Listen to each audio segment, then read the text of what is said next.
do que ele. E vocês se conheceram na onda da modificação, foi isso ou não? A gente era normal ainda, né? Era normal. Como é que é? A gente se conheceu, eu trabalhava num estúdio de tatu no shopping, né? Tinha saído da casa de recuperação, né? Já fazia alguns meses. E aí eu fui fumar um cigarro, foi logo naquela transição que não podia fumar em comércio e tal. Tinha que sair pra fora. Aí sai pra fora pra fumar. Aí eu passei e vi que tinha uma senhora e uma loirinha sentada, né? Aí eu cresci o olho na loirinha. Achei que você ia crescer pra senhora. Aí eu fui... Você teve a opção. Coisa do diabo, né? Coisa do diabo. Aí eu fui fumar um cigarro e a senhorinha colou lá pra esquerda e tal, viriri. Aí apareceu a loirinha junto, tal, né? Aí, né, eu já fumando cigarro, falando com a velhinha, mas crescendo o olho na loirinha. Diabão é o diabão, né? Aí falando de tatu, aí na hora que falou de tatu, perguntei se tinha tatuagem. Aí ela me mostrou a tatuagem da panturrilha. Só que ela tava com shortinhos assim, não vi nem tatuagem, só vi a fofinha. Vi aquela fofinha da bunda, eu falei, ela sabia o que ela tava fazendo. Eu quero porque a senhorinha tava junto comigo. Eu quero isso pra mim. E eu já tinha visto ele passar. Ou seja, a gente se viu, mas meio que eu não vi que ele tinha crescido o olho em mim, ele não viu, entendeu? Aí a senhorinha fez o meio de campo. Essa senhorinha foi o cupido do bagulho. Foi, então. Aí à noite a gente foi num hotel e nunca mais dormiu separado. Entendeu? Foi numa quinta-feira. Perde tempo, não perde tempo. Foi numa quinta-feira, a gente saiu, a gente se conheceu, na sexta-feira foi pro motel e tamo aí Que junto. maravilha, mas a senhorinha não foi, né? Não. Ufa. Vai que. É que rola, né? Mas aí quando vocês conheceram, você tinha tua tatuagem na panturrilha e você tinha o quê? Já tinha algumas, mas assim... Bem no máximo até o pescoço. Tatu. Assim, O olho tinha? Não. Tinha alguma coisa assim no antebraço e tal, mas não era nada tão intenso, né? Nem me via, isso é louco, né? E era uma discussão, eu digo assim, uma discussão não, mas era algo que vocês pensavam antes de se conhecer? A modificação, não. Na época do conheci, você vê assim, ela vem na época de carnaval, ela era rainha de escola de samba, não tinha nada, não vivia. Eu também não me via assim, fazendo modificação ou coisa parecida. Era nem tatu no rosto. Eu trabalhava toda social, num escritório de administração. Não era nada assim. Por isso que eu falo assim, as coisas foram acontecendo, né? Até mesmo dentro da modificação, alguma coisa assim, mas quando eu falava de bifurcar a língua, que eu achava legal e tal, ela já virava a cara, não queria nem conversa. Pra mim, eu via como um empecilho até quando ela começou a colocar piercing. E do piercing ela falou de modificação, eu até desacreditei. Aí eu já tinha vontade de uma coisa e outra, falei, só vai acontecer se ela, né? E eu vi que foi crescendo nela a vontade de aprender, e eu falei, você é o cobaia dela, né? Porque também, acredito que seja isso porque eu vivi isso. É o que a gente sempre fala. Talvez... Se nós não tivéssemos a curiosidade, o interesse, né, de entender um pouco mais esse lado, porque tatuagem já é um pouco complicado hoje, não tanto quanto antes, mas é mais aceitável. Claro. Né? Você começa com um nome, só que você não pensa, de repente, em fechar o corpo. Mas quando você menos espera, você tem aquele nomezinho, a borboleta, o coração, o ursinho, o cachorro... Quando vê teu corpo inteiro. Ou 15, 20 tatuagem, né? Sim. E aí foi acontecendo o quê? Juntou a fome com a vontade de comer. Eu já fui na intenção de tipo assim, se eu tenho um tatuador, que a mão de obra é cara, e eu posso pagar essa mão de obra de uma forma carinhosa, né? Ele tá ali sem fazer nada e tal, vamos tatuar. E aí já chega uma hora que você já não tem tanto espaço para você tatuar. E aí ele deu o pontapé inicial de mudar a cor do olho. Eu tinha até mesmo um certo preconceito de repente olhar na internet e tal e falar, mas como que a pessoa fez isso? Ah, não, muita coragem. Gente, pelo amor de Deus, olha isso. Não, isso é demais. Tá entendendo?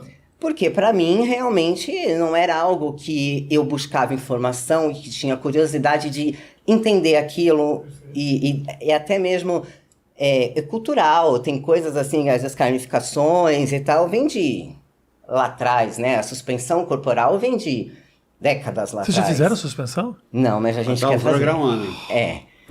Suspensão, para quem não sabe, é o seguinte, botam uns ganchos nas costas e o corpo fica suspenso só com os ganchos dentro da pele, né? Então assim, seria o nosso próximo passo no final do ano, se Deus quiser, a gente ainda vai se suspender. Então assim, foi uma coisa puxando a outra, né? Até mesmo antes dele fazer o olho, a gente trocou muita ideia na questão do quê?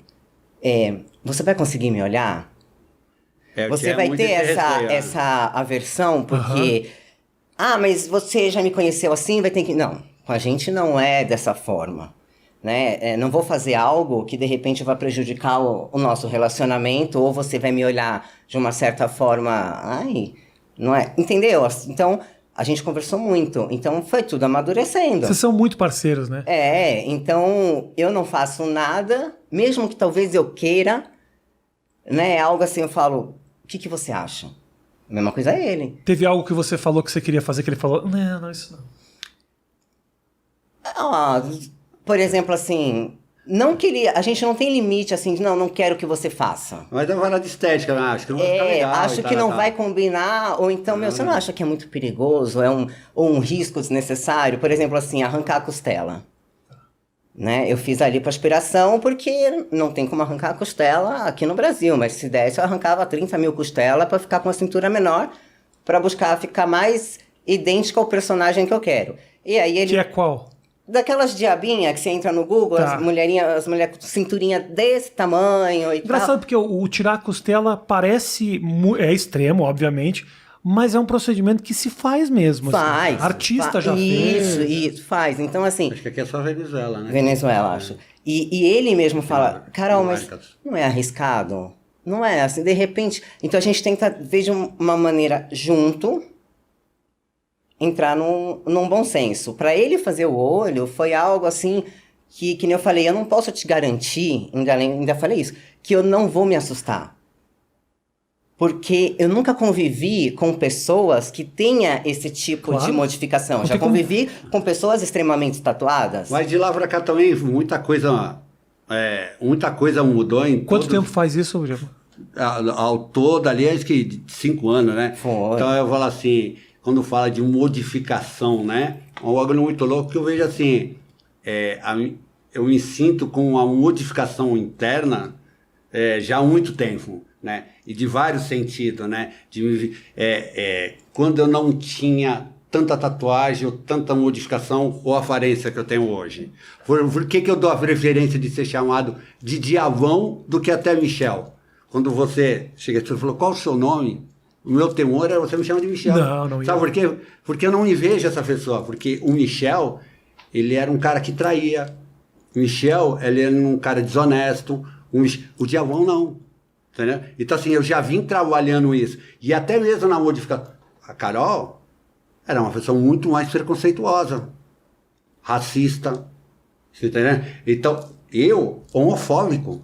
Extremamente homofóbico. Era muito. Eu tenho um filho que ele é presidiário, ele ainda e eu cheguei a falar que eu preferia que meu filho fosse bandido que fosse gay.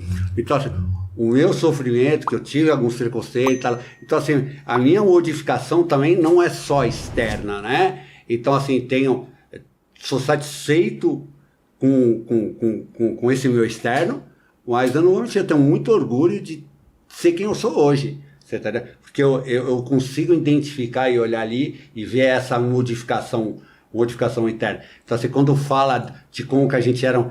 eu vejo como uma pessoa que está lá bem longe, né? Tanto ela como eu fico admirado, assim. O tanto que eu olhava para ela, não me via vivendo o resto da vida. Hoje eu não consigo me ver sem ela, entendeu? Mas a gente veio se trabalhando... Os ataques, interno, de preconceito que a gente sofreu, então, né? Nesse curto, porque tem pessoas que já estão há muito tempo, né, na modificação, se modificando.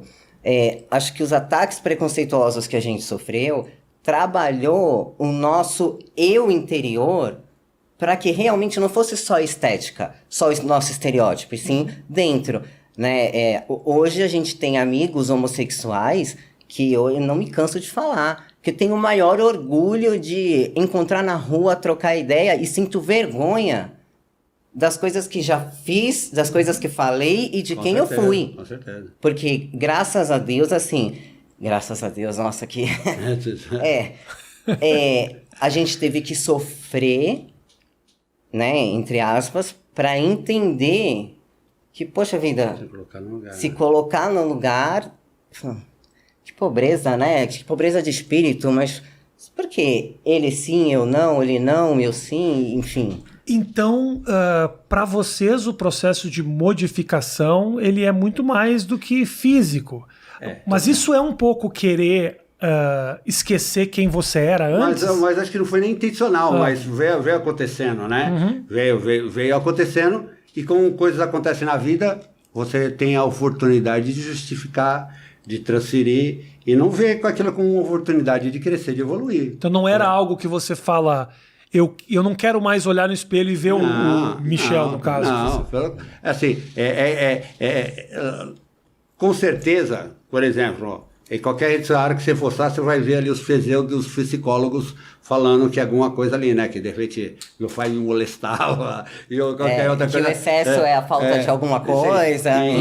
E eu vejo assim de uma forma bem não normal, não convencional. Mas eu vejo, de repente, com qualquer uma mulher que de repente coloca um silicone e faz de tudo, vai manter a dieta e tem ali um foco ali para mudar o corpo, vai evoluir, tal. Eu vejo só que não algo tão aceito ou comum pela sociedade, tá ligado? Uma pessoa que faz lá aquela qualquer harmonização. Tem gente que faz rinoplastia para ficar com o nariz de Barbie, a gente logo já tira...